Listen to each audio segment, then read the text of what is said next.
Hi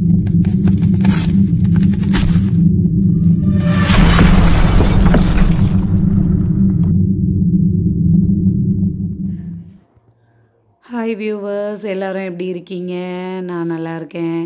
இன்றைக்கி நம்ம வீடியோவில் என்ன பார்க்க போகிறோன்னா, இந்த குழந்தைங்க ஆனுவல் டே ஸ்போர்ட்ஸ் டேக்கு யூஸ் பண்ணுற அந்த பாம்ஸ் எப்படி பண்ணலான்னு பார்க்க போகிறோம். அதுக்கு தேவையான பொருட்கள் பார்த்திங்கன்னா, மல்டி கலர்னால் different colours of gift papers வாங்கிக்கோங்க.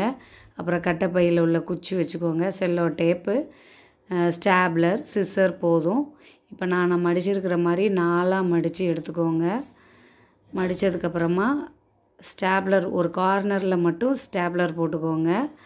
அந்த மடிச்சிருக்கிற பகுதி டாப்பில் வர்ற மாதிரி பார்த்துக்கோங்க.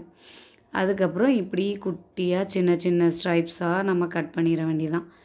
இப்போ நான் கட் பண்ணியிருக்கேன் பார்த்திங்களா, அதே மாதிரி இந்த end to left to right ஃபுல்லாக கட் பண்ணி எடுத்துக்கணும். இதே மாதிரி இருக்கிற எல்லா கலர்ஸையும் கட் பண்ணி எடுத்துக்கணும். இப்போ நான் மல்டி கலர் பண்ணிகிட்ருக்கேன். சிங்கிள் கலர் வேணும் அப்படின்னா அந்த சிங்கிள் கலர் பேப்பரை ஃபுல்லாக நீங்கள் யூஸ் பண்ணிடலாம். இப்போ நான் மல்டி கலருங்க போய் இப்போ நான் ஒரு gift பேப்பரை 4ஆக மடித்து கட் பண்ணிகிட்ருக்கேன். அதை விரித்து 2ஆக கட் பண்ணிட்டிங்கன்னா 2 பீஸ் ஆயிரும். அதை 2 ஸ்டிக்குக்கு நம்ம யூஸ் பண்ணிக்கலாம் மல்டி கலருங்கிறதுக்கு. அதே இது சிங்கிள் கலர்னால் நீங்கள் கட் எதுவுமே பண்ணாமல் விரித்து அந்த ஸ்டிக்கில் அப்படியே ரொட்டேட் பண்ணிக்கலாம். இப்போ நான் வெட்டி முடிச்சிட்டேன். அதை ஸ்டாப்லரை ரிமூவ் பண்ணுறேன். ரிமூவ் பண்ணிவிட்டு விரித்து பார்த்தீங்கன்னா இது 4 2 ஆக்கியிருக்கேன். இது 2 செகண்ட் மடிப்பு தான். இப்போ அந்த 2 மடிப்பை சிங்கிள் மடிப்பாக கட் பண்ணி ஹாஃபாக நான் பிரித்து வச்சுருக்கேன். இப்போ எல்லா கலரையும் நம்ம கட் பண்ணியாச்சு. Brown, pink and golden colour 3 கலரை வச்சு தான் நான் இன்றைக்கி பண்ணியிருக்கேன். இப்போ அதையும் 2ஆக பிரித்தாச்சு. இப்போ இந்த 3 கலர்ஸையும் ஒன்றா சேர்த்து முதல்ல ஸ்டாப்லர் பண்ணிக்கோங்க.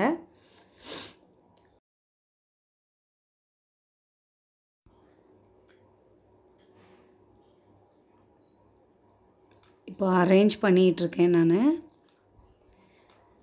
டார்க் கலர்ஸை டாப் அண்ட் பாட்டம் வச்சுட்டு கோல்டன் கலரை சென்டரில் வச்சுருக்கேன்.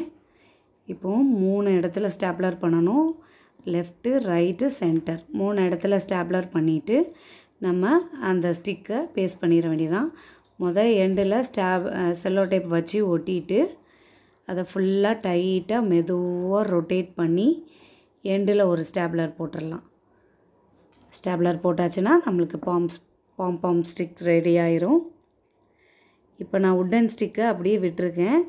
இப்போ நம்மளுக்கு தேவைன்னா கிளிட்டர் செல்லோ டேப் ஒட்டிக்கலாம். அப்படி இல்லைன்னா gift பேப்பரையே நம்ம ரெக்டாங்கிள் ஷேப்பில் கட் பண்ணி அந்த ஸ்டிக்கில் ஃபுல்லாக ரொட்டேட் பண்ணி யூஸ் பண்ணிக்கலாம். இப்போது 2 ஸ்டிக்கும் ரெடி ஆயிடுச்சு பாருங்கள். மல்டி கலர், சிங்கிள் கலர் இன்னும் அழகாக இருக்கும். இது மல்டி கலர் தேவைன்னு என் பையன் சொன்னனால அவனுக்கு மல்டி கலர் பண்ணியிருக்கேன் நான். இந்த வீடியோ பிடிச்சிருந்தால் லைக் பண்ணுங்கள், ஷேர் பண்ணுங்கள், சப்ஸ்கிரைப் பண்ணுங்கள். என்னோடய வீடியோஸை எல்லோரும் சப்ஸ்கிரைப் பண்ணாமல் பார்த்துட்ருக்கீங்க.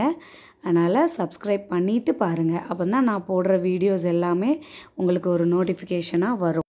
Thank you viewers. அடுத்த வீடியோவில் பார்ப்போம்.